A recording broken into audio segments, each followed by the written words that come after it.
మరి ఇంతనేమా రంగనాథ్ అంతనే ఉన్నాడు. ఎవ్వరు లేరు అసలు. ఈ ప్రభుత్వం బేకార్ ప్రభుత్వం. సీఎం రేవంత్ వానికి గెలిచినప్పుడు మెయిన్ బిల్డర్స్ పైసలు ఇవ్వలేరు, అందుకే హైడ్రా పేరు ఒక తీసుకొచ్చిండు. బిల్డర్స్ ఫస్ట్ పైసలు ఇచ్చి ఉంటే వాని దగ్గర కలిసి ఉంటే ఇవన్నీ ఉండకపోతుండే.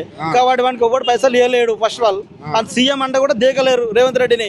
వానికి ఫస్ట్ బిల్డర్స్ లోకల్ లీడర్స్ అందరు కలిసి ఇచ్చి ఉంటే ఇవన్నీ ఉండకపోతుండే, ఈ ప్రాబ్లమే ఉండకపోతుండే.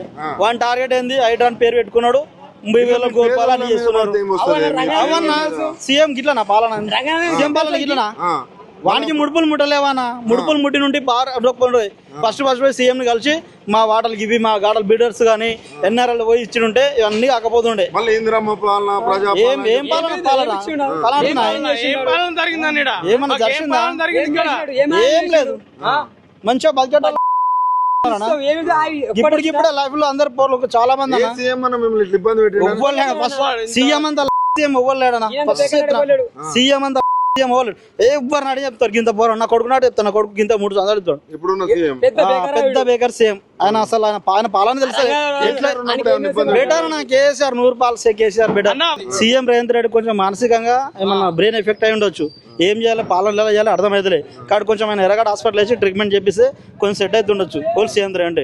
ఎందుకంటే కరెక్ట్ గా పాలన చేస్తే కేసీఆర్ వేసిండు. ఎవరికైనా అదే అయిందా? పేదలకు ఎవరికైనా అయిందా? కాలేగా. అందుకే నాకు మానసికంగా కొంచెం సీఎం రేవంత్ రెడ్డికి హాస్పిటల్ చూపించాలి.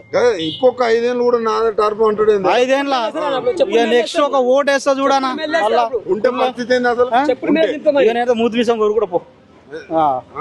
సీఎం రేవంత్ మళ్ళీ సీఎం రెడ్డి గెలిచినప్పుడు చూద్దాం పో. మళ్ళా